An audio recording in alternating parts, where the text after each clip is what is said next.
From New York City, Comedy Central presents John Mulaney.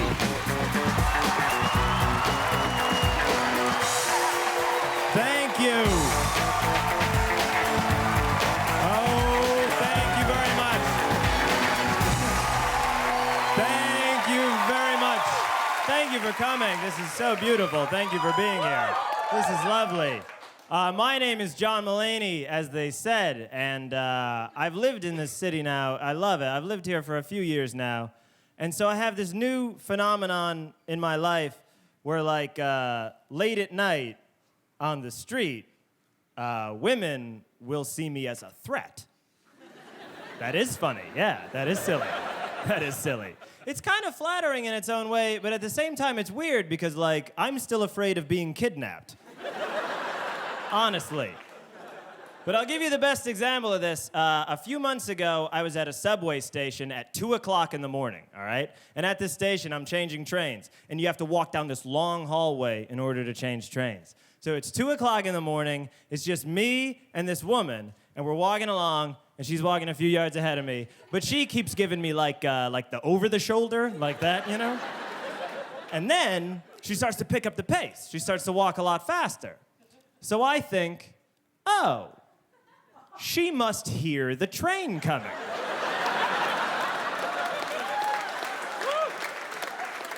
Or, you know, maybe she feels it in her feet like a Native American.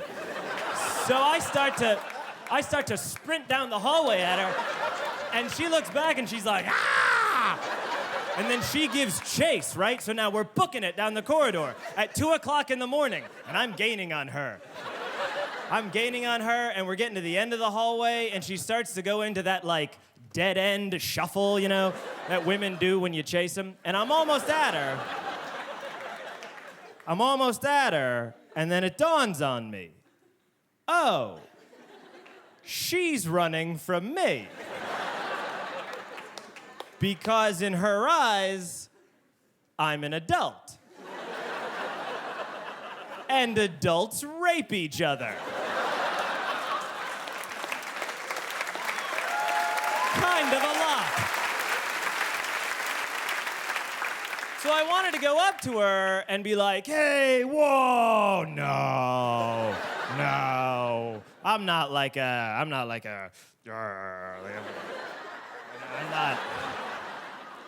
not a man. I'm some stupid punk, you know? But I think that would be equally creepy. As if you were in a subway station at 2 o'clock in the morning and I chased you down, grabbed you, and said, I'm not gonna rape you. I'm a little boy.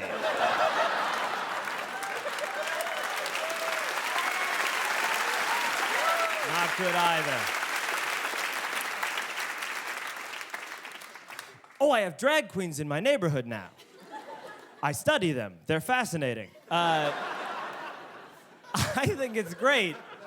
I think it's great if someone wants to be a drag queen. I think that's wonderful if you want to, like, express your inner woman. But why with drag queens is it always the same type of woman? Like, why is it always, like, a big and brassy woman? With, like, a beehive hairdo and alligator skin shoes? It's like, what is your notion of a woman based on? A housewife in a Far Side cartoon?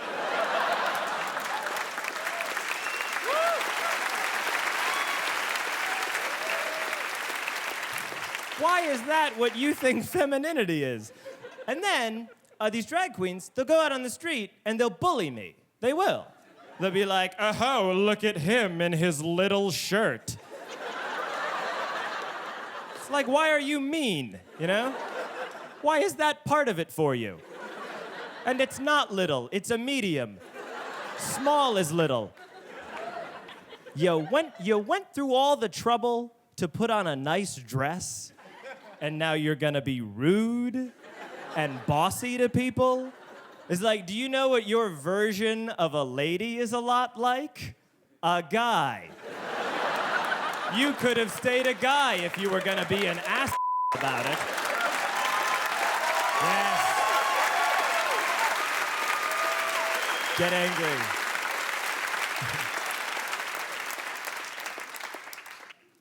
It's tough to know what to do with your money these days. What was it, just a few days ago? The Dow Jones dropped another 240 points. And I can't tell you how frustrating it is to not know what that means. It's embarrassing. Gets embarrassing. I did see a class advertised, though, where you can learn to get rich from Donald Trump. He will teach you how to get rich. And he would know, wouldn't he? Trump would know. I mean, he's a very rich man. In fact, to me, at this point, Donald Trump, he's like not just a rich man. Donald Trump is like what a hobo imagines a rich man to be. You know, it's like he was walking through an alley one day and he heard some guy just like, oh boy. As soon as my number comes in, I'm gonna put up tall buildings with my name on them. I'll have fine golden hair and a TV show where I fire people with my children.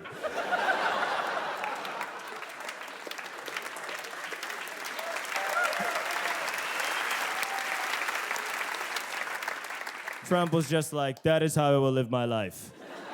Thank you, hobo, for that life plan.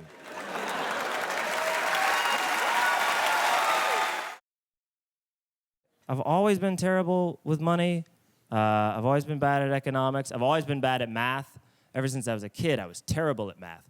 And I went to this grade school where one year what they decided to do was divide all the kids up into two different math groups, right? Based on your abilities. And the first group that you could be in was called the Blue Angels. And it was named after the famous aviators. And the other group was called Group 2. Yeah. Oh, we were a swell bunch of kids in Group 2. The best part of it is we picked the name ourselves.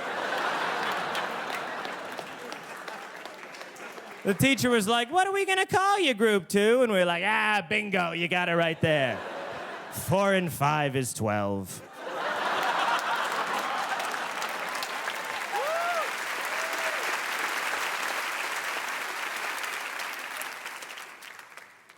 You know, for years,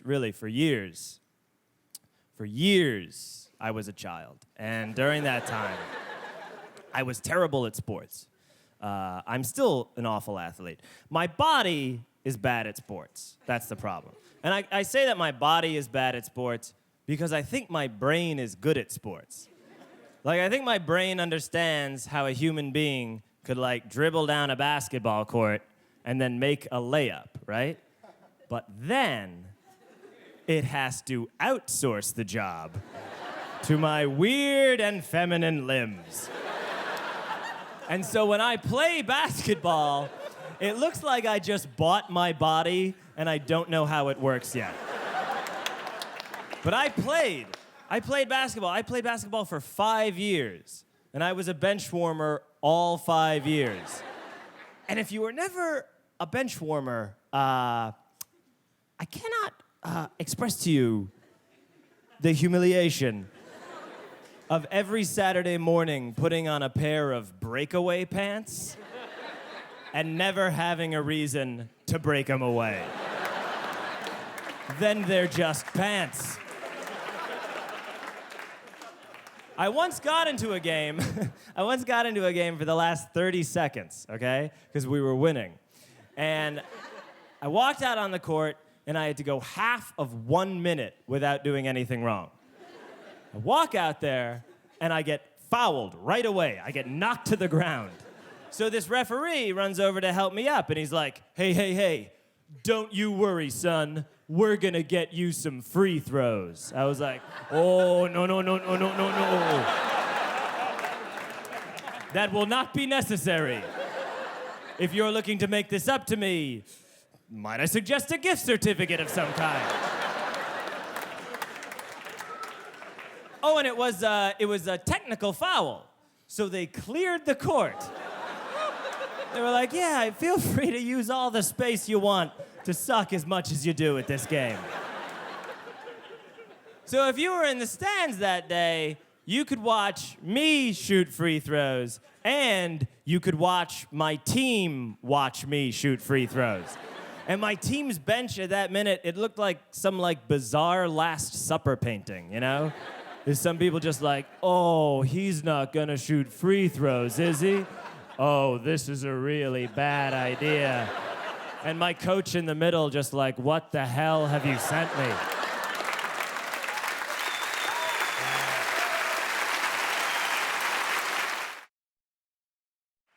I wanted to tell you one story. This is the story of the best meal I've ever had in my life, okay? Happened when I was 11 years old in Chicago, Illinois, where I grew up. I went to a place called the Salt and Pepper Diner with my best friend, John. We walk in to the diner one day, and they had a jukebox there, okay? And the jukebox was 3 plays for $1. So we put in $7 and selected 21 plays of Tom Jones's What's New Pussycat. And then we ordered and waited. Here's the thing about when What's New Pussycat plays over and over and over and over and over again. The second time it plays, your immediate thought is not, hey, someone's playing What's New Pussycat again. It's, hey, What's New Pussycat is a lot longer than I first thought. The third time it plays, you're thinking, maybe someone's playing What's New Pussycat again. The fourth time it plays, you're either thinking, whoa, someone just played What's New Pussycat 4 times, or at least someone played it twice, and it's a really long song. So the 5th time is the kicker, all right? Now, John and I, we're watching the entire diner at this point, all right? Most people have gotten wind as to what's going on. And we're staring at this one guy, and he's sitting in a booth with his stupid kids jumping around, and he's staring at his coffee cup like this, and he's been onto us since the beginning. And he's sitting there, and his hand is shaking. He had this look on his face like he had just gotten his 30-day chip from anger management. And he's staring like this. And the 4th song fades out. It's dead quiet. And then, I don't know if you know this, but the song begins very quietly. Wah, wah, What's New Pussycat? And he goes, God damn it! And pounds on the table. And silverware flies everywhere. And it was fantastic. But a word about my best friend John and what a genius he was. Because when we first walked into the diner, okay? When we first got there, and I'm punching in the What's New Pussycats, all right? I've punched in 7 at this point. And then John says to me, hey. Before you punch in another What's New Pussycat, let's drop in 1. It's not unusual. Oh, yes. That is when the afternoon went from good to great. After 7 What's New Pussycats in a row, it played 7 times. Suddenly, dum, da-dum, not unusual, and the sigh of relief that swept through the diner. People were so happy. It was like the liberation of France. You know, for years, scientists have wondered, can you make grown men and women weep tears of joy by playing Tom Jones's It's Not Unusual? And the answer is yes, you can, provided that it is preceded by 7 What's New Pussycats. It's true. Dead honest. And on the other hand, when we went back, holy It's Not Unusual fades out. dead quiet. What's new, Pussycat? People went insane. People went out of their minds. No one could handle it. No one could handle it. And they were surrounded by this seemingly indifferent staff that was just like, yeah, same crap as always. They unplugged the jukebox after 11 plays, and that was the best meal I've ever had. The best. Thank you.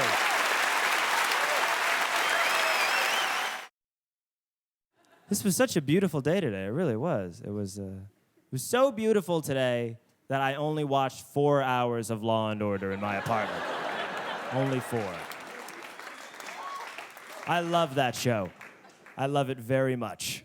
I love that show because Law and Order is the same episode every single time. Like, the same thing happens on every Law and Order, to the point that, like, you see the same types of characters on every Law and Order, you know? Like, the same types of people they bust out. Some of my personal favorites that they have, there is a guy who, while being questioned by homicide detectives, will not stop unloading crates. Oh. Doesn't matter to this guy. Double rape and murder? Nah. He's gotta unload that van. The detectives show up with all these serious questions, and this guy is just like, Tony Ramirez? Yeah, I remember him.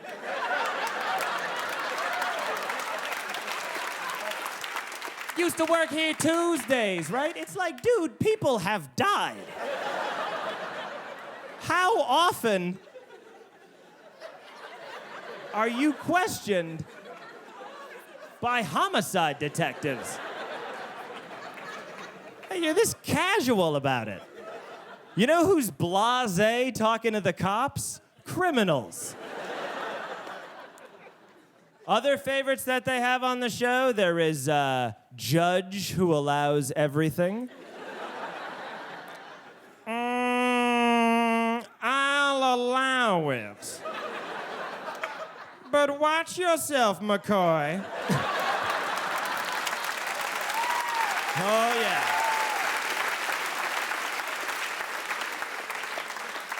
She doesn't care what he wants. She will allow it. Judges on that show always seem so bored. They're like, what is it now, counselor? How about a murder trial? Is that not enough for you?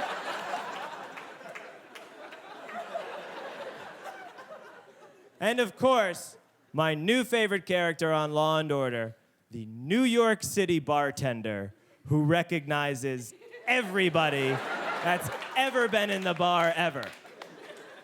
They hand this guy a photo and he's like,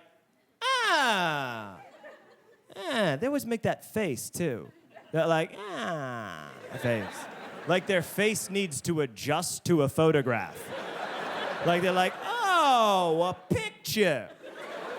Not for nothing, but for a second I thought it was a tiny person.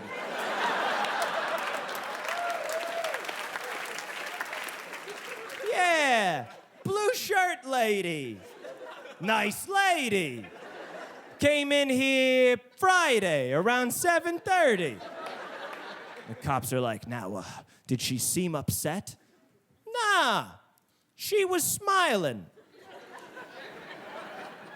Guy she was with didn't look too happy, though.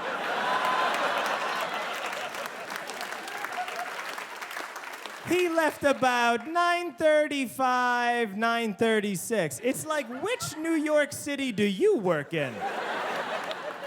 I live with people I don't recognize. And then they always ask the same thing. They're like, why? Did something happen to her? It's like, yeah, something most definitely did. That's why the murder police are here with a photograph of her talking about her in the past tense.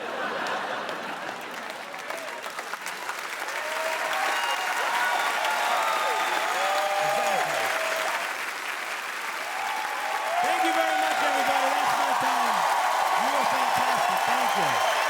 Thank you very much.